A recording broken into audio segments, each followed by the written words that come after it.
السلام علیکم red F M presents جشن رمضان نو ایپیسوڈ ہیتھ حاضر مے ناو آج رفیق مے ناو خالد بزاز تو کوشش سن یہ آسان کہ لگاتار اس پاک تو بابرکت رت یمیک جشن یہ تہ تام واتن تو ذکر و اذکار مہمان سانہ مز ماحول ماہ رمضان یہ ماحول تہ تام واتن تہند گھرک دسترخوان سجاؤن تو یم رمضان کت کر کامنٹ سیکشنس مز ایو پن انٹرسٹ ہو تو بنو یم پروگرامک حصہ تھی وچان ریڈ ایف ایم پریزنٹس جشن رمضان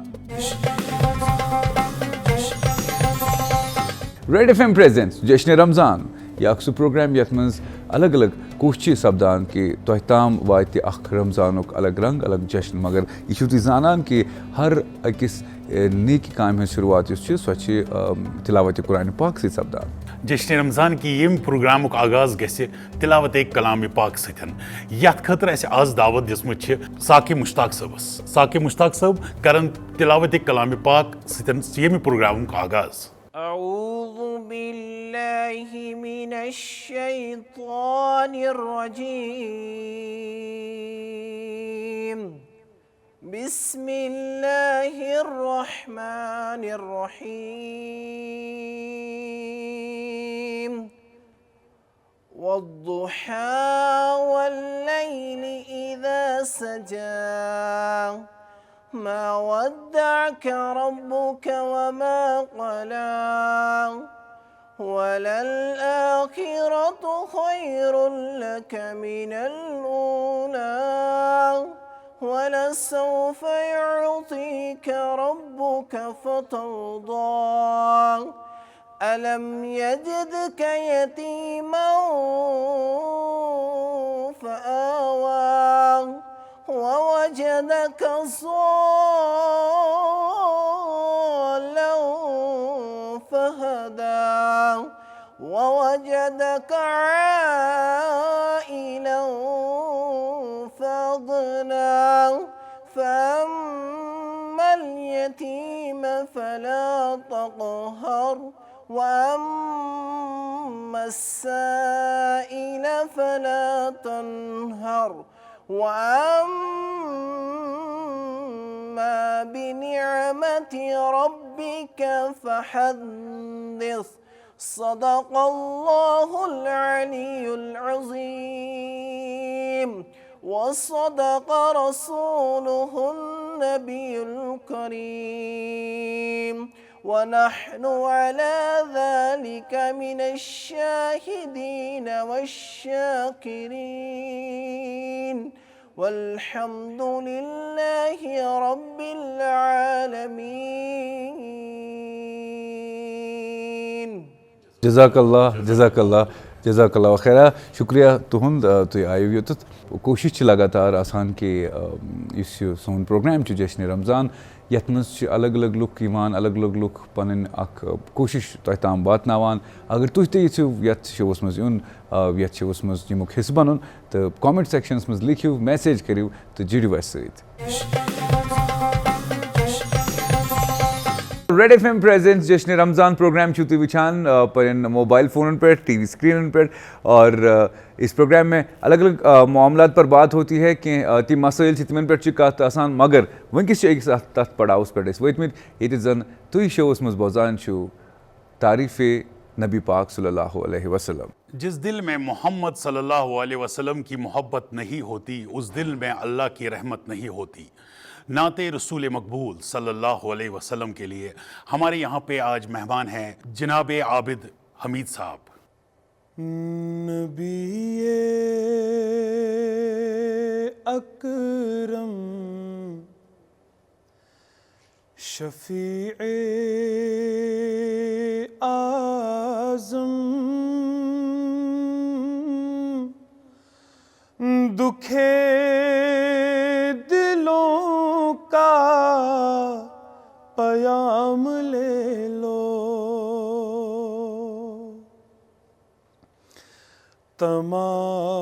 تمام دنیا کہ ہم ستائے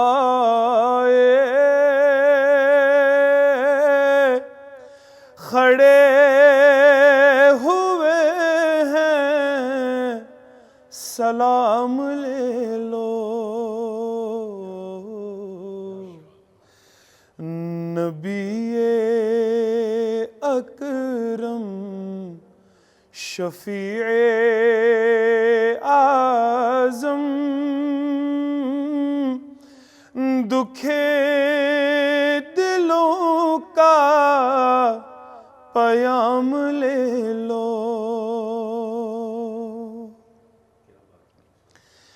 شکستہ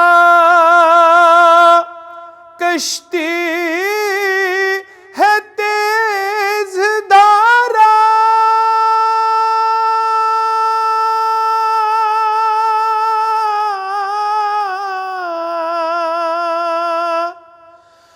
نظر سے روپوش ہے اب کنارہ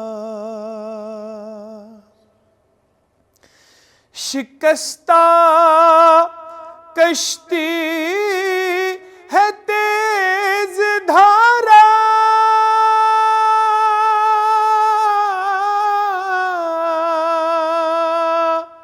نظر سے روپوش ہے اب کنارہ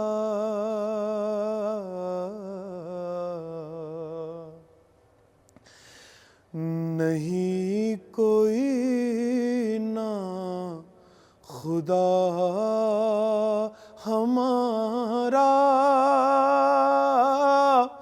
خبر تو عالی مقام لے لو تمام دنیا کہ ہم ستائے کھڑے ہوئے ہیں سلام لے لو یہ کیسی منزل پہ آ گئے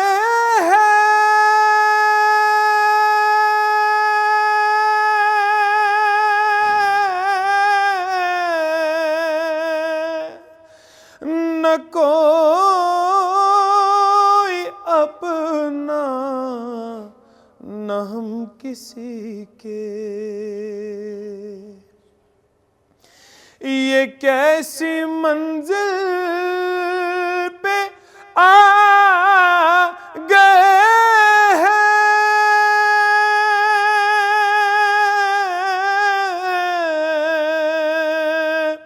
نہ کوئی اپنا نہ ہم کسی کے تم اپنے دامن میں آج آقا تمام اپنے غلام لے لو تمام دنیا کہ ہم ستائے کھڑے ہوئے ہیں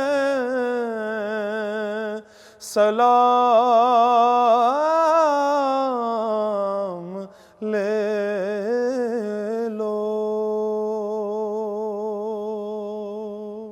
کیا بات جزاک اللہ جزاک اللہ و خیرہ عابد صاحب بہت بہت شکریہ آپ کا اور جشن رمضان جو ایک پروگرام ہے پوری کوشش لگاتار کی جاتی ہے کہ آپ کے دلوں تک رمضان و کریم کی جو خلوص ہے جو خالص پن جو ہے وہ آپ تک پہنچے اینڈ محبت کے نور کے اور جذبات کے اور جشن کے اسی سفر کو آگے بڑھائیں گے تھوڑی دیر میں کہ معاملات سے ایمن پٹکات کریں آج کے شو میں دیکھتے رہیں آپ جشن رمضان